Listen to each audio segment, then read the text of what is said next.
Aloha.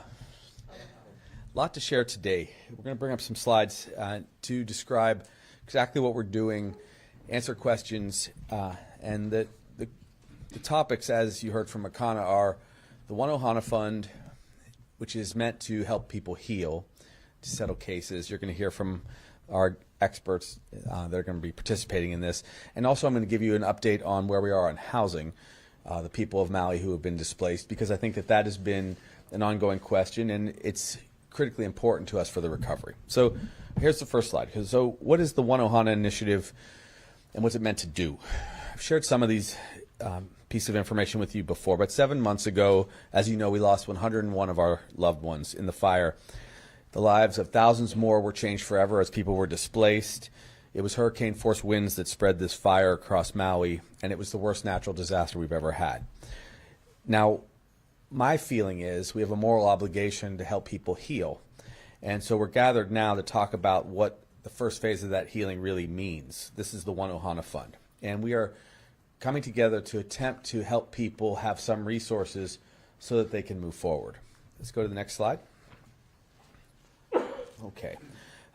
This recovery fund amounts to an offer, and it's really up to people if they choose to take this offer, if it's right for them, if it's proper in their life, where they are, how they might recover.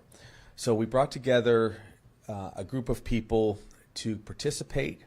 We have combined $175 million into this fund, and it will go live on March 1st. The applications will be available to family members of those who lost a loved one, or for survivors who suffered severe injuries and were hospitalized. Phase one of our recovery funds, that's what this is. We will offer $1.5 million if people choose to take that. And the reason is because otherwise litigation can take a very long time. They might wait years, 3, 4, 5 years to see any resources. And I know this won't solve all of their problems or bring their heart back. I know that the distributions will only maybe help them move forward in their lives, but we want to help surviving family members to recover. And so that's what this is really about. But I acknowledge no amount of money will ever be able to address the unimaginable losses that people we care about suffered. Let's go to the next slide. This is the breakdown, okay? And I'm going to address some questions right off the bat, which I know you're going to obviously have. I felt we had to get to a place where we offered more money than many people would actually even get in a settlement, because I want to care for our people. And I also want to help them avoid large legal costs. I have experts that can talk to that now. The first contributor is $65 million from the state of Hawaii. HECO has put up $75 million, Maui County 10, Kamehameha Schools $17.5 million, Hawaiian Telecom 2.5, West Maui Land Company 2.5, and Charter Spectrum 2.5. And we'll give you this handout so you have all of these for your records. Next slide. So who's going to run the recovery fund, and how can we make it fair and kind to people? Well, there's someone who's been important to me as a mentor and someone in my life for quite some time, and that's Ron Ibarra. He will serve as the administrator of the fund. We also have a great deal of trust in our local bankers and banks, and we're going to humbly ask and use First Hawaiian Bank to serve as the depository. Both of these champions for us are working pro bono. People will be able to submit their application on a website that will open in just a few days, March 1st. Why Ron Ibarra? Well, he has the capacity as a former judge to understand the law. I always felt he was a compassionate person. He was a judge from the district that I represented for 14 years. And I know that he has a commitment to community. So he will be able to outreach to our family members of the victims, those that survived, and he'll be able to answer their questions, address their concerns that they have. It's important to have someone that is local who really understands the people of our state, also the people of a rural community. That's another strength that Judge Ibarra has, having been a leader from the Big Island for some time. So that is why we picked Judge. Plus, he's very good looking, so we wanted him to be a part of it. But First Hawaiian, they were the architect in many ways of how we construct a fund. The One Ohana Fund came from much of their wisdom. It doesn't, it's not lost on me that they have been very supportive of community. Also, I've worked closely with their CEO as a member of our advisory council to construct our government. It's Bob Harrison. So really, we're grateful that they're participating in this space, and we wanted someone independent in these spaces so that the community who may choose this settlement can feel no pressure. They can just simply have a conversation with our experts and make a decision. Now, to finance this effort, all options have been considered. I'm moving in an expedited way because of what I've learned from other states, which is many states don't settle claims for 3, 4, or 5 years. And there are a lot of elderly individuals that lost a loved one. I want them to be able to begin to move forward with their lives, to maybe care for their grandkids. That's part of why we're doing this. So we contacted our funding partners to contribute to this relief fund, and they said yes. It's quite straightforward in that way. People will sign a release if they receive this $1.5 million of compensation. But this Ohana Fund was not put together in a careless way. It follows some of the precedents that were set, for example, in the 9/11 catastrophe, the Boston Marathon bombing, and the Deepwater Horizon oil spill, just to name a few. We have been lucky to have advice from Ken Feinberg, who is perhaps the leader in these, and again, he worked pro bono for us, so that we know the right approach if people choose to take it. So we've been very thoughtful about this, and our goal is to provide this relief soon for people. So the idea would be to go through their applications and to get them resources as soon as we can, perhaps late in the second quarter or at the latest early in the third quarter. We'll do all that we can to move these settlements to people quickly so that when they make a decision about land, if they want to build a home again, if they do need to move on, they'll be able to do it. Now, there's a couple other things I wanted to share with you. People ask, and it was in the press the last day or so, why go forward today before the legislation and the legislature is done with their whole budget, waiting usually till the end of April before those kind of decisions are made? Because I have to continue to move us forward. None of this is done in a vacuum. All of it is done day in and day out because we're making many decisions every day about land, about recovery, about health care.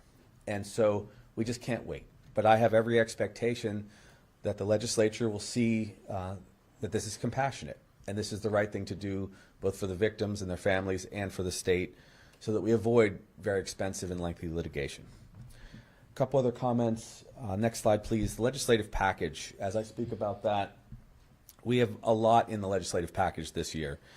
So there's a comprehensive set of bills, first and foremost, to protect consumers from significant increases in their energy insurance bills as a result of the fire. So that is important.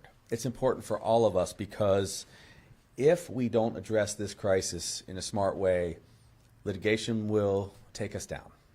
Costs will take us down. Companies will fail, and that will hurt all of us. So you'll see bills that we referred to as securitization. That is meant for us to have a way to survive. Another bill allows for fund generation going forward. This was the climate fee, if you will, providing the ability for us to insure ourselves against future disasters. It's very important because if we do that, it'll give us room to breathe as we settle not just this claim for people who lost their loved one, but also land and property claims. It's very important that we do that, and we're cobbling together resources. In my opinion, we should have a direct stream of revenue from travelers. It's the best way that we can connect the impact on our state from many, many millions of people to the risks that we all face because we have to use resources to create fire breaks, to protect our shoreline, to fortify our homes against fire and so on. We also have resources there to harden the grid. Needless to say, after a fire of this magnitude, having that kind of insurance plan would make a very big difference. And finally, those kind of bills affect climate change directly. So decreasing the number of travelers while increasing revenues for us is our goal. And so I wanted people to see the shape of this. Now I'm going to give a full address about these matters sometime in 7 to 10 days. But I will give you a little mini preface, and then I'll kind of sit down. So I want you guys to understand what we're doing here, and I want everyone to hear it statewide. The catastrophe occurred. People were displaced. We have to care for them and their families, and of course, it costs a significant amount of money. After our gentlemen speak, I'm going to come back and talk more about the housing.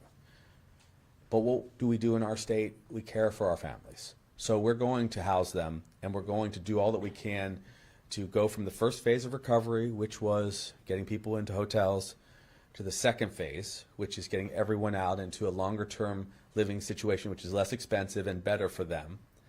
And in that second phase, many things will happen. This settlement, for many of the families that lost a loved one, legislation that I just described to you, the beginnings of a plan for phase 2 of the settlement, which I believe will be heavy on land. And then in subsequent phases of the recovery, we'll begin to rebuild.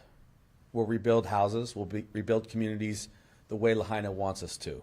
But that will also include restoring land back to the people of Lahaina. Moku'ula, which is a sacred place, will ultimately be restored to the people of Lahaina. And Ahupua'a will reform and will build housing. So all of this comes together in our recovery. Hopefully, much of the cost will be borne by the federal government, who has stepped into the fray. I spoke with the president and the vice president and everyone else in government essentially last week to share with them that those who have not qualified recently for FEMA support need to be reconsidered. And there's an expert coming into town this week to help us with that. But the first step is the One Ohana initiative, and that is to help those who lost a loved one. And with that, I will pause, and then I'll come back at the end and talk about housing. Thank you.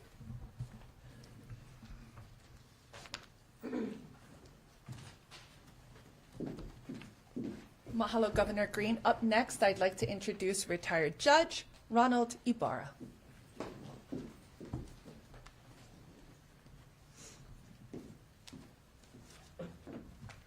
Thank you, Governor. So why am I here? Well, one day I was out walking my dog, and I see this text from the governor.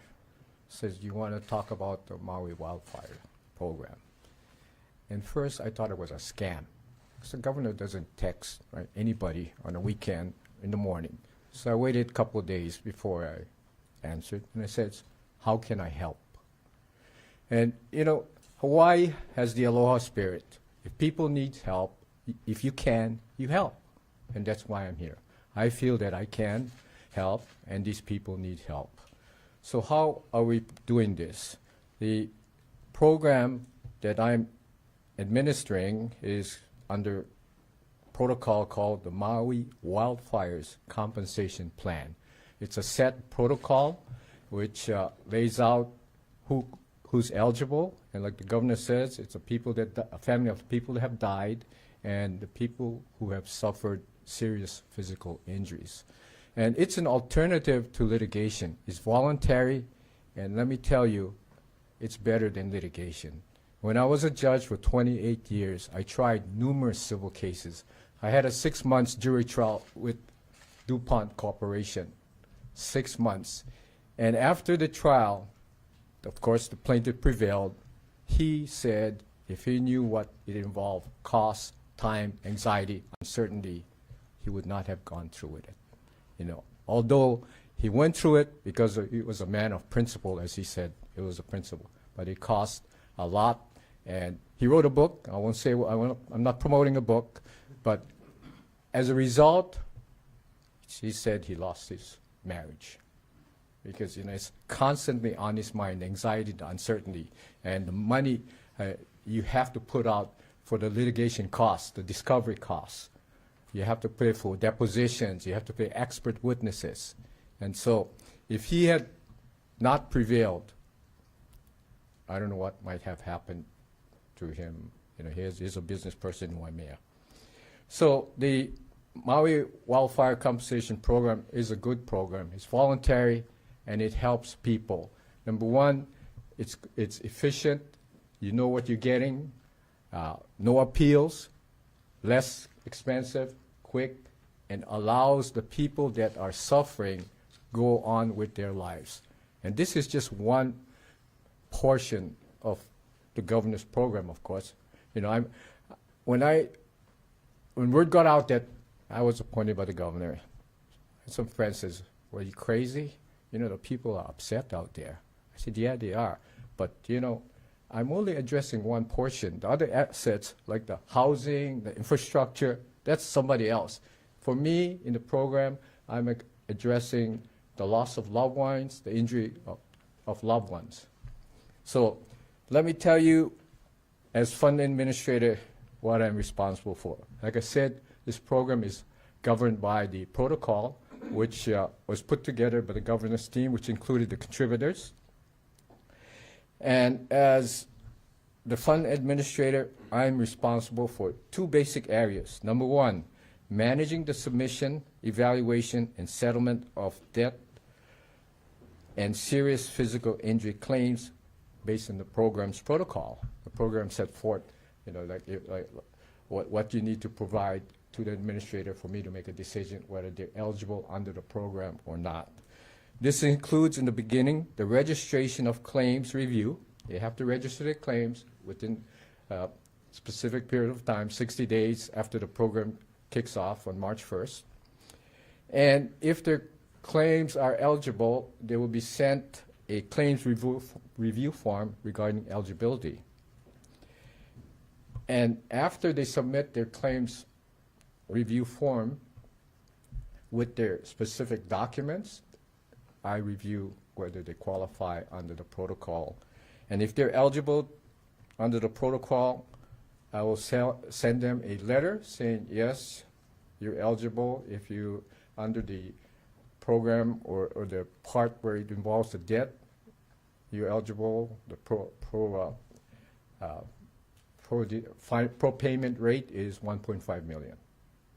And there's conditions, of course, before you get to 1.5 million, like you have to get a release signed, you have to get the liens addressed, and you have to get, if you're the PR and the personal representative in debt cases, you have to get the probate court appointing you as a personal representative so you can represent the estate. On the side of the serious physical injuries, I have to make a determination because the protocol says that I have to evaluate all the factors with the compassion and what they submit to me, such as their medical records, hospitalization, and what they went through in life regarding this. And I can take that all in consideration and come up with a fair and just amount. Now, when I say it's a proffered payment, meaning that they don't have to accept what I recommend. Basically, they can say, no, I think I could do better in litigation. Well, that's their choice.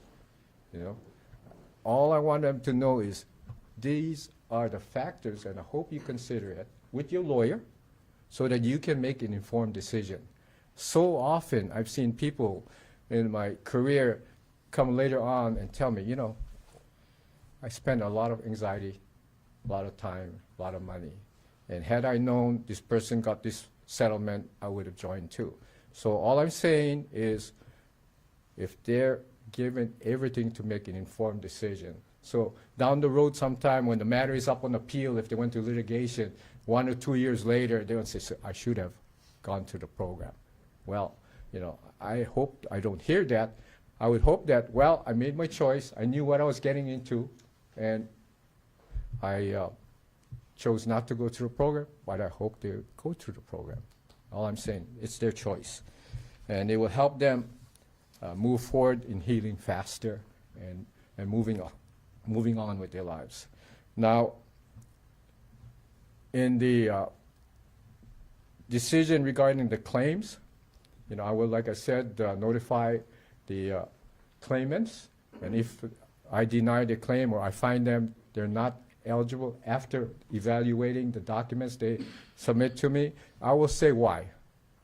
I'll send them a letter and state why. And they may ask to speak with me, which I'm open to, and they can speak with me, either before or after my decision. Certainly, I've been a judge and I can mentally compartmentalize things, but in this case it's different because now, as a judge you have compassion too, but you're bound strictly in the black and white letters of the law. In this program, I feel that I'm more open towards addressing their needs, their suffering, and showing some compassion, and that's why one of the reasons I volunteered too, because I saw this when it's set up by the governor, and what he said is moving forward towards healing, moving forward towards their lives. I know they have other issues that they must address, but this is just one of those factors. So after I notify the claimant of the offered payment, like I said, they have certain conditions they have to meet. They have to get the release. We have to address the liens because a lot of them have medical liens, whether it's Medicare or other medical liens. And we need to have a disposition from the probate court if they have a lawsuit filed, which is called good faith settlement determination. So basically, they will go to the probate court and say, this is a settlement which I propose to accept, and judge, you determine if it's a settlement made in good faith without any collusion or anything of that sort. It has to be found by the judge to be in good faith. The Maui Bar, has stepped up, which they're interested in providing pro bono services to these folks that may not have lawyers. And if they don't have lawyers, at the time of the release is signed, it requires to have a lawyer, so they cannot come back and say, well, I don't understand, buyer's remorse or whatever that is. So a lawyer would have to sign off on the release saying that he or she went over the release with the claimant. So after all these conditions are met, which, as you can see, is pretty simple. You file your claim and online, and the website is, I think it's Maui compensationfile.com. You file your claim online, you get the claim form for filing online. If you qualify, after a review of the claim form, to be eligible, you get a claims form. First form you get is a registration form. You get a claim form, then you submit your documentation for compensation for death or serious physical injury. After that, it's being reviewed, and we look at it, I make a determination, and I submit the decision to the claimant. And like I said, if it's ineligible, I will state why. But like you can see, it's quicker. It's a sum certain for the debt cases, and it's leaves the people with less anxiety. So they're already stressed, right? As you know, so they can move on with their life. My second area of responsibility ties in with the first, is basically to provide program information, like I talked about, to the family members, someone who died and who suffered serious physical injuries. I will go on site. I will go on Maui. First Hawaiian Bank has provided an office and a staff on Maui. So I intend to go to Maui. In fact, I'm going to Maui Friday and Saturday to meet with these folks, to explain, answer questions, whether it's lawyers or the people. There's nothing surreptitious about this program. It's all transparent. Here it is. Any questions? You want in? Fine, great. You can move on. If you don't, fine too. You still can pursue your litigation option, as long as you know the pros and cons for each program, whether it's litigation or whether it's this program. And I will try to answer any of the questions. In fact, some of the lawyers have already asked me to speak with them, which I'm happy that I will be doing that, so that to clear up any confusions or misinformation. And that's what I want to do, is basically have this program going out with everybody fully informed so that we don't have misinformation going around. And like I said, they can call me and or get my office number and I will meet with them and answer any question. I will also provide them a list of frequent asked questions, which I already have 50 from the governor's office to take with me to Maui. You know, these are 50. These are frequent asked questions. And you know, the bottom line is, we want to do whatever we can to help these folks move forward in their lives. You know, and that's the Hawaii spirit, right? Aloha spirit. And like I said, it's voluntary. It's a wonderful program, and I hope that people at least ask questions and make an informed decision whether to participate or not. And so that, in a nutshell, that's a simplified version, of course. But thank you.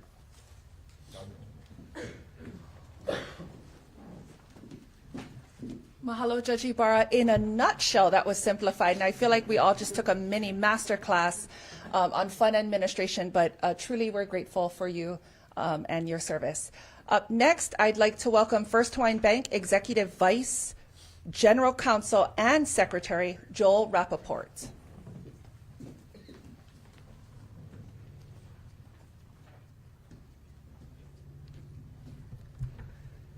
Thank you, Makana.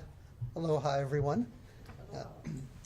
First Hawaiian Bank is committed to supporting the Maui community, giving our full support to Governor Green and the One Ohana Fund as they offer crucial assistance to wildfire victims and their families. Our connection to the Maui community, which many of our own team members and customers live in and call home, runs deep, and we continue to be here to offer support throughout their recovery. The One Ohana program provides a way for people in need who have been harmed by the wildfires to get assistance in a timely manner. And so we are pleased to do our part to help. I'd like to thank Governor Green for his leadership, as he has been so instrumental in bringing this vital program to fruition. Additionally, I want to commend the dedication of Judge Ibarra and the numerous individuals and organizations who contributed their time and resources. Thank you.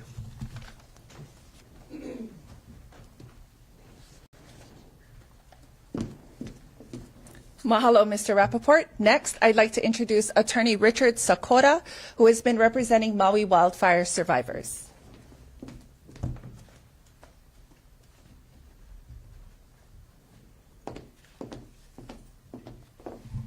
Good morning. Thank you, Governor Green, for your bold leadership. It's much appreciated. The many families I have spoken to are seeking closure. For those who have died, healing and financial assistance for those with life-changing, serious injuries. The Maui Wildfire Compensation Program provides such an option. Will the amount of the compensation be sufficient for those who have filed a lawsuit? I don't know. Will those who have already filed a lawsuit cancel their agreement and file a potential as a claimant? I don't know.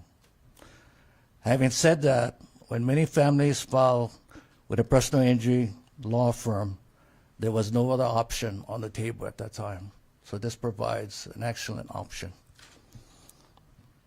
Yesterday, a serious injury potential claimant who had signed with a personal injury firm told me she would gladly sign on as a client. Others I have spoken to will need further details, which the judge will provide, of the process and timeline before filing as an eligible claimant. Governor, I am fully committed to answer these questions for those who ask, and my resources to help these clients. For many of these families, I believe that this fund will go a long way in making everything puno. Thank you.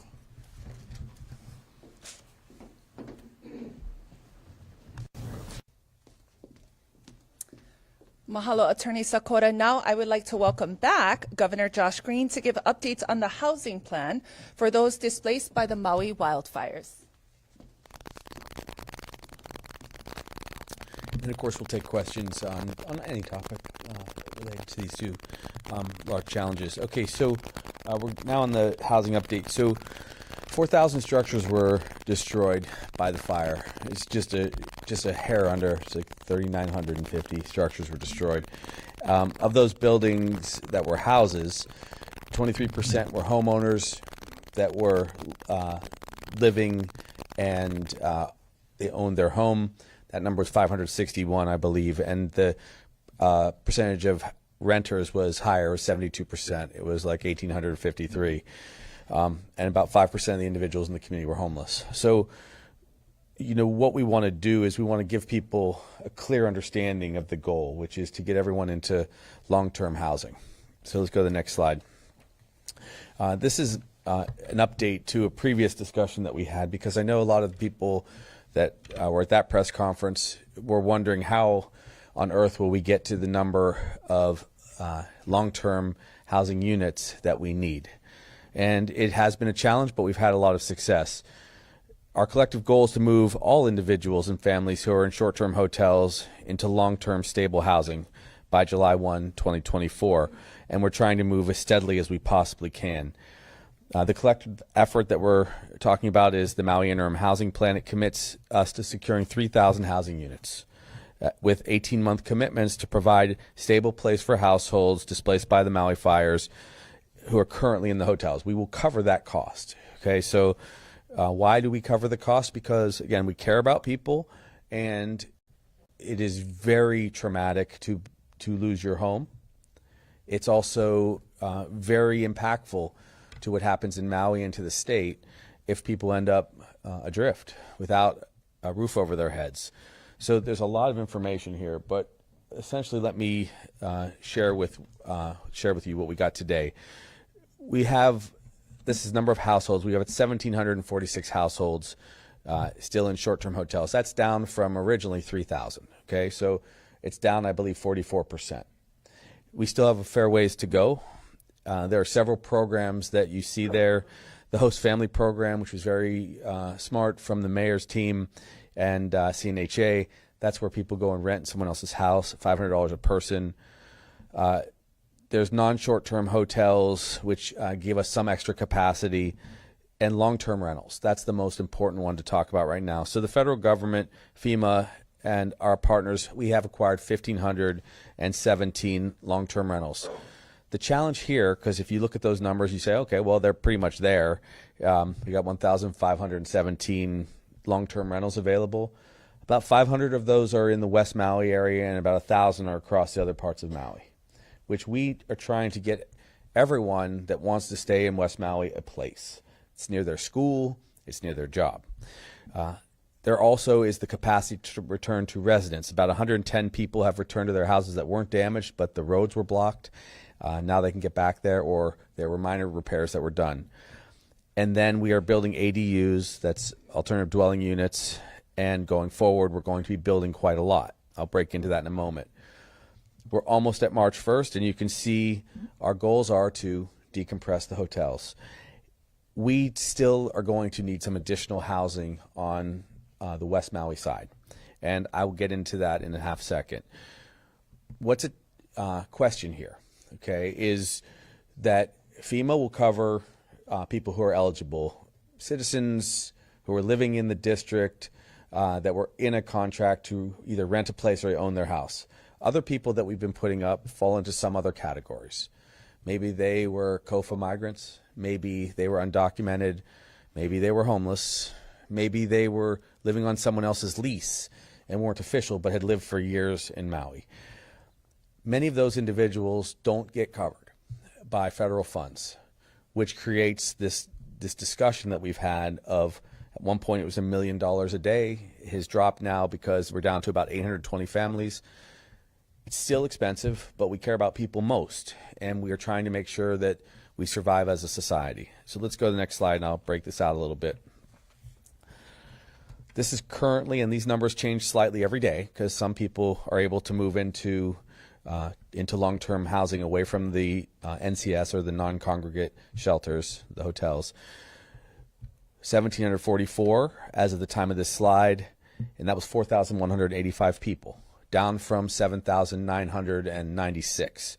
So again, a lot of people are now into long-term housing, but we still have a ways to go. And as you can see on this slide, about 597 FEMA ineligible households remain, which we need to find them housing that's more sensible.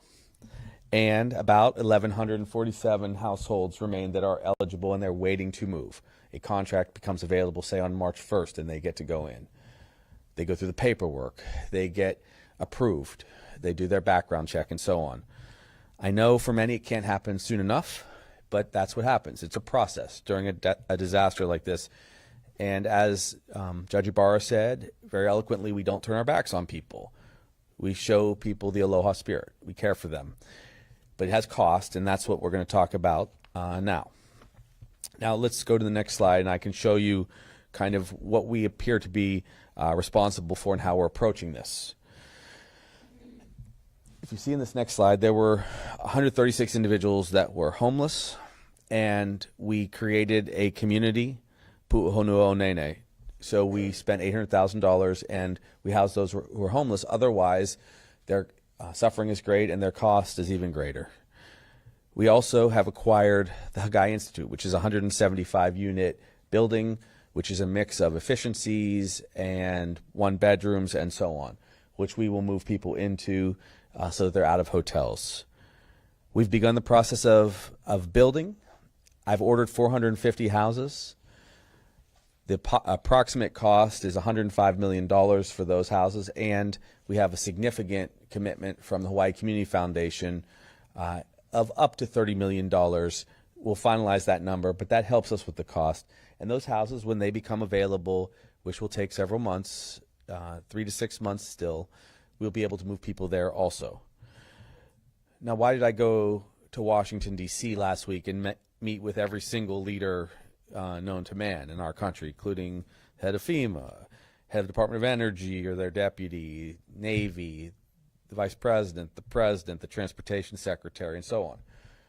Because we feel strongly, and they agree, that we're in this together, that we have to recover together.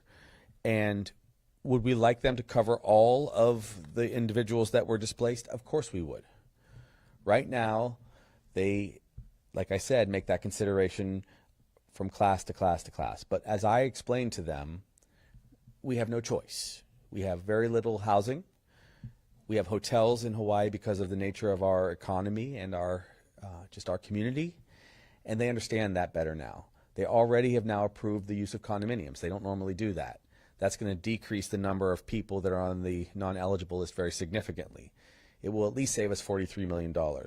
They're sending an expert this coming week who will be here for 7 to 10 days to further carve into that number, and we're hopeful that this number of 735 of households that need support will drop by another 200 or even 400, so that our costs will be much less in advance of getting people into this transitional housing program.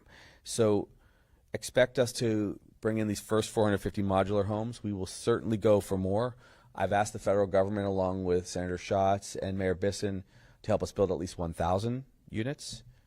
We would build an additional 1,000 units, and then we would have a bridge to the future when we can build long-term housing. Let's go one more slide, because I haven't asked today.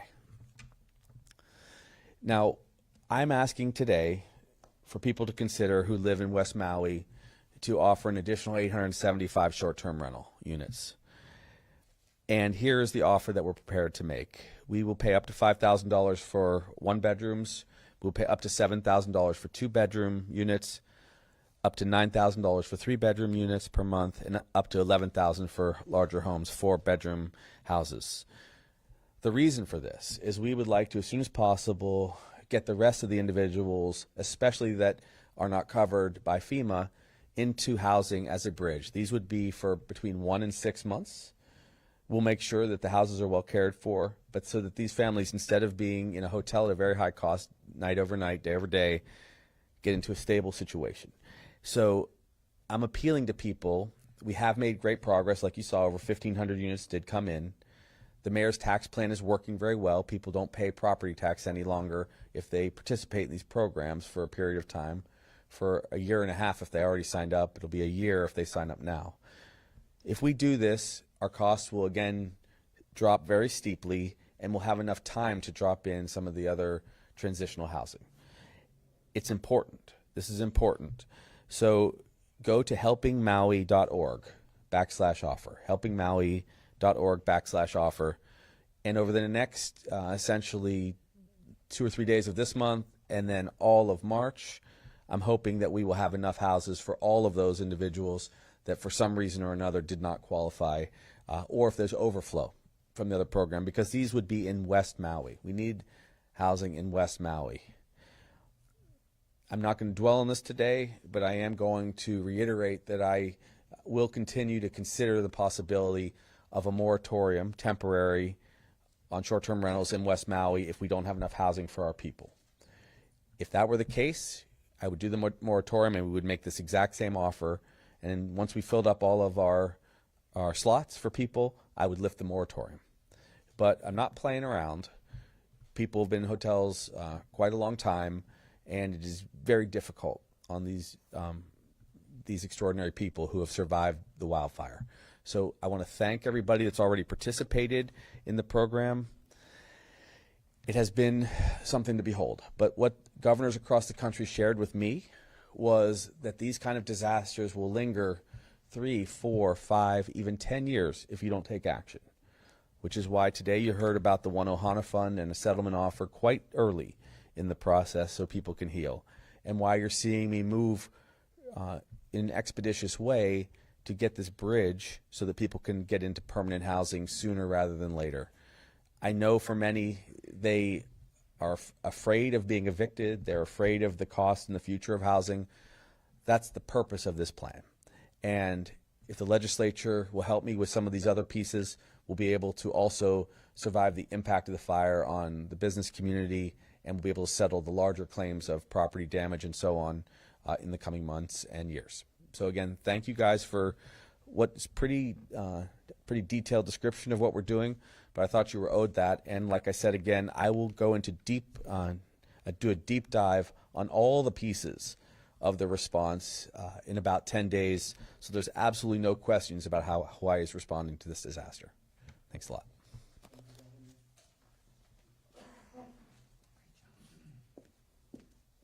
Mahalo, Governor. At this time, I would like to welcome questions from the media, and we did a brief game of junk and poll before this presser, and Audrey's up. Okay, go for it. I'm wondering what will happen to this fund if lawmakers don't appropriate it? The question is, what would happen to this fund if lawmakers do not appropriate $65 million? Thank you. Like I said, I have every expectation that they will show compassion, and I this morning shared with them the details of what Judge Barrow was describing, the details of the fund. Again, I said it before, it's the right investment in people. Now, if however, the legislature chooses not to fund the $65 million, I will have options to fund it under emergency provisions. I don't think that is the best approach because I think we are a team, and I've been describing this for quite some time. So I think when they've seen additional details, and we've answered many questions both here today and this morning, we should be okay. But let me be very direct. A governor has the responsibility to all of his or her people. I'm not going to leave anyone behind, period. You know, I will see this through, and we do have exceptional latitude under the provisions of our emergency proclamation for the wildfire if I have to use those resources. Mahalo. Our next question, Bryce. For Governor as well. Okay. I noticed the lion's share of the fund is coming from Hawaiian Electric. Why is that, and why are they not here today? The question is regarding the lion's share of the fund is coming from Hawaiian Electric, and why? Yeah, the question as to why they're not here, I just didn't invite any of the individual parties to this. This is partially a reflection of the lawsuits that have been filed, and in this case, it was their commitment also from the same perspective I had, which was to help people heal. The dollars are not a reflection of liability. They're right now a reflection of people's capacity to be responsible and help. They are the largest company that's involved right now. And I'll answer the second part of a question that's often asked, why are we even participating? Because we feel responsible to help people move on with their lives. That's what the state does. That's what our partners do. There will be many other partners in the second phase of the One Ohana Fund as we look at land and other resources, water, engineering. A lot of people have come together.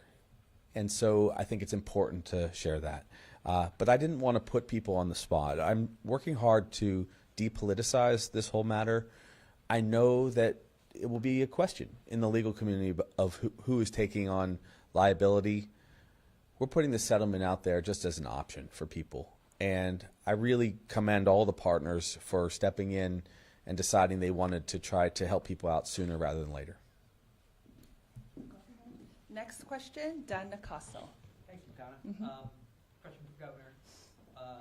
What have Ken Feynman or administrators of similar programs told you are the tax and implications for somebody certainly that takes the 1.5 million, but even those that are to there's going to be a sudden infusion of capital. What does that mean for the tax? So the question is around information around other fund administrators and tax implications. Let me get a couple words from our administrator, if he'd like. My understanding, though, is, well, first and foremost, as the judge shared, the amount of work that has to go into a settlement is far, far less than whether a person ends up in court or fighting it out for several years. So there's far less legal time that it takes, and therefore usually significantly less cost for these cases. I think that's fair to say. My other understanding is that it will be tax-free.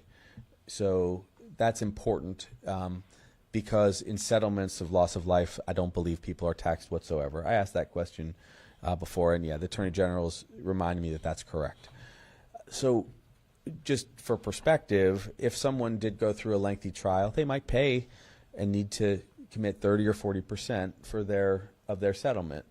And that would mean that they would, in trial, have to get maybe $2.5 or $3 million before they could get this amount of money. It's, I know, not really about money for people, but the idea that it can be done quickly and that they can somehow move on is helpful. And I've already had 2 meetings with members of the community who lost loved ones, and for the most part, they were, it was very emotional for them and for us, and they also were very receptive to the idea of moving forward quickly. Governor. Next question, Stuart Yurton. Yes, thank you, McKenna. Governor, how long before you issue the moratorium on housing, on short-term housing? And then I have a follow-up to that as well. Okay, so the first question in the first round is how long before the governor exercises a moratorium on STR, short-term rentals? So as we shared in one of the previous press conferences or announcements, we had a goal to make by March 1st. We made that goal, and now I have an additional goal because we need additional housing in West Maui of 850 units, and I will assess it about 3 to 5 days before the end of March and make that decision by April 1st, whether we have to proceed with a moratorium. I'm hopeful we won't. As you saw, we're actually giving very specific rates of what people will be able to get into contract with us on. There's a RAP program, which is what we've been running. We've already been doing quite a lot of this through our Department of Human Services. And we authorized an initial $17.5 million, which they haven't used yet. We need to continuously get people into these units because they're just better living spaces and they're much more affordable. So expect us to be watching these numbers come in very quickly. This is the first people are hearing about this in West Maui, and I'm just trying to be very transparent and direct. If you're out there in West Maui and you have a short-term rental or if you're amongst that majority of people that own short-term rentals from across the country, 52% of the people who have short-term rentals in our state are from the mainland, please hear me loud and clear. We need you to help support our recovery, and we will pay you that market rate for your short-term rentals on a month-over-month basis until we can house all our people in more permanent housing. So you're looking end of March? Yes. Yeah, 5 days before the end of March, I hope to address you guys again and give you an update on whether or not we have enough units. Do you have another question? To follow up? Yeah, I'm and then, sorry. what about longer term? People often say a couple of issues with longer term. What about after the 12 months? And then what about unintended consequences of paying so much for these and driving up the cost, the market rate of the cost of housing? Yeah, it's a really good question. So we're working now with FEMA. We agreed to have a deep dive study done over the next 3 months. There's a company called Argonne Consultants that will be sent from the mainland to do that analysis directly, which will look at the impacts of housing and this very unusual but necessary program to pay for short-term rentals at a rate that we can get our people into housing quickly. What I believe they're going to find is that 2,000 or more units need to be built, and that will help justify FEMA support going forward. It will justify the 1,000 units that the mayor, the Senator Schatz, and I have asked for, and it also will provide clear guidance on how many additional units. I'm sure we will need 2,000 units at the very least in the region temporarily. There's also been a lot of work done on permanent housing, and we've been breaking out some graphs. Appreciate Lieutenant Governor did some deep dive this week also on this for us, and we're looking at over 5,000 units that are in the pipeline in the coming years. Long term, we're really going to have to do two things. We're going to have to build more housing on Maui, cognizant of water, which is very important, and two, we're going to have to transition a significant percentage of their 31,000 short-term rentals into the long-term rental inventory.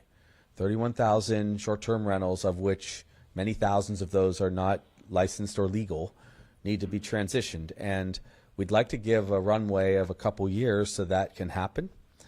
There's a lot of different scenarios in which we could either raise taxes on short-term rentals or straight up give people an opportunity to sell them. And as you know, we floated a piece of legislation which would give people amnesty from conveyance tax and capital gains tax in Hawaii if they would sell their units now. I'm willing to live up to that, and whether or not that passes as a bill, we can keep coming back and revisiting that. I think that it's going to be difficult to solve all of these questions in this one legislative session, so expect us to either come back for special sessions or, if we have enough breathing room, to come back in the new year again and take up the next phase of the recovery. Housing is at the core of our problems in the state of Hawaii. This fire uncovered a clear truth, which is we have too many short-term rentals owned by too many individuals on the mainland. And it is bullshit, and our people deserve housing here. So I would like them to sell to local owners or at least rent long-term to our people so that we can get through these kind of crises. Our next question will come from Ashley with HPR. Yeah, probably also for Governor. On the One Ohana Fund, is the goal to expend all $175 million?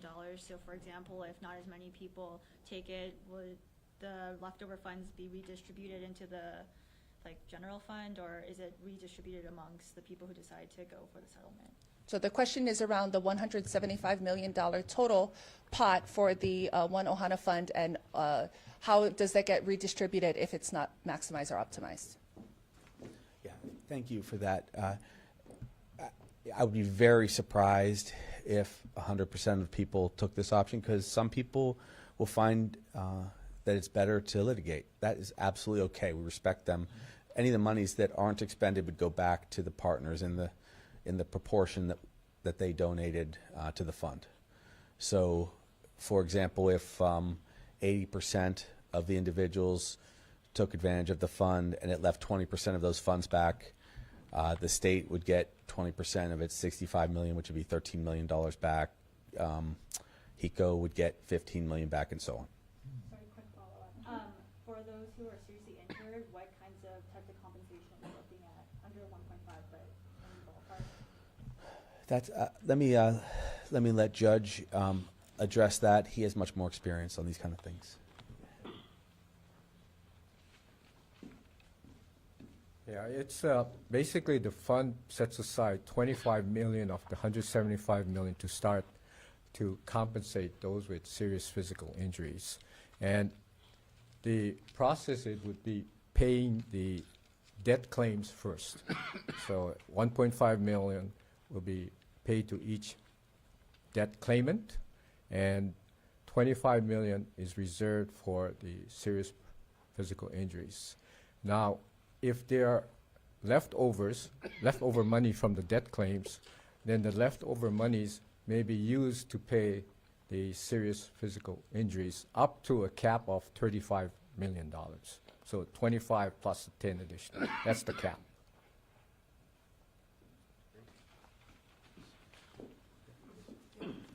Our next question, Darrell Huff.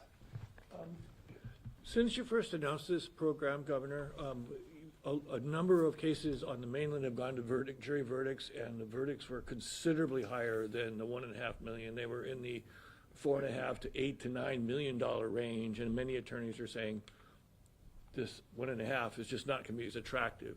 Have you considered? Was there a process of consideration? Why did you decide to stick with the 1.5, despite that new information coming in about what these wildfire claims tend to be worth?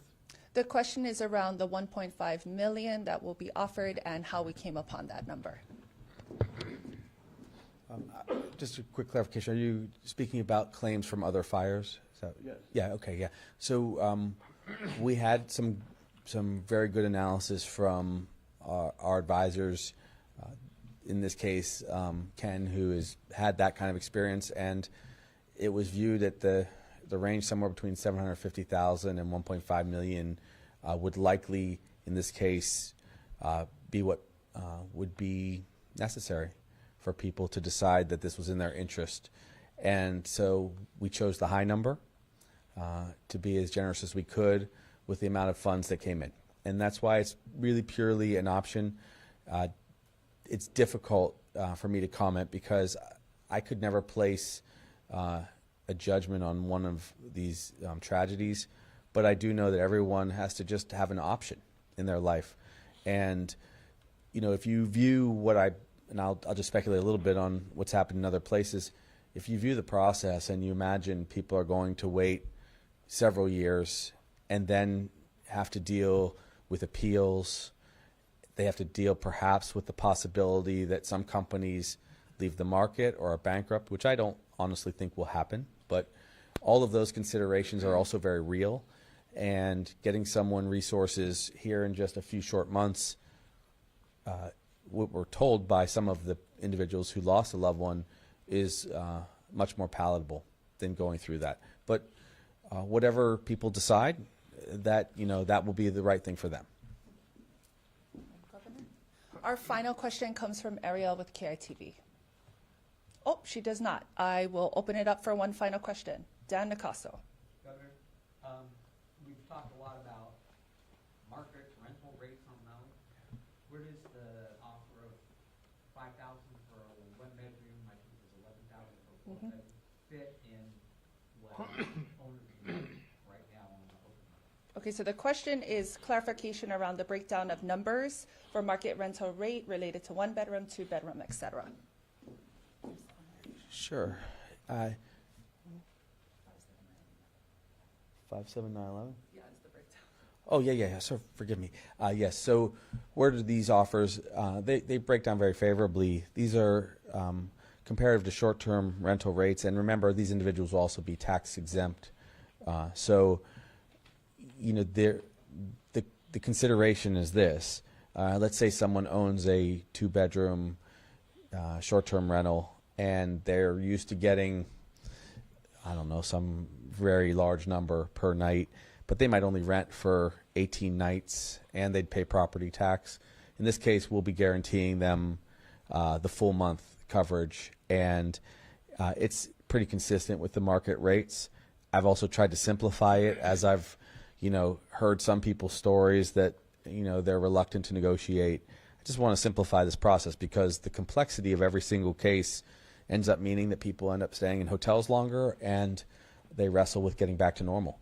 I've never seen a problem this complex before, not as a physician, not doing surgery, not fighting it out in the legislature. We're wrestling with people's needs, their trauma, local government, the county level, state government, and the federal government, and very difficult expectations after such loss. And frankly, a lot of states and agencies will turn their back after 6 months or a year, and we don't want that. We really want people to be secured, which is why you're seeing the offer of the One Ohana Fund and why we're trying to get people into a more stable long-term setting. It will be imperfect. I acknowledge some people will feel rushed even after 7 months. Some people will be feel hurried by the offer of a settlement. That's why these are options. They're just options for people, but I'm trying to balance the needs of the entire state, which is that we work on our other big challenges like housing and homelessness, healthcare, and so on, with the absolute necessity of caring for Lahaina.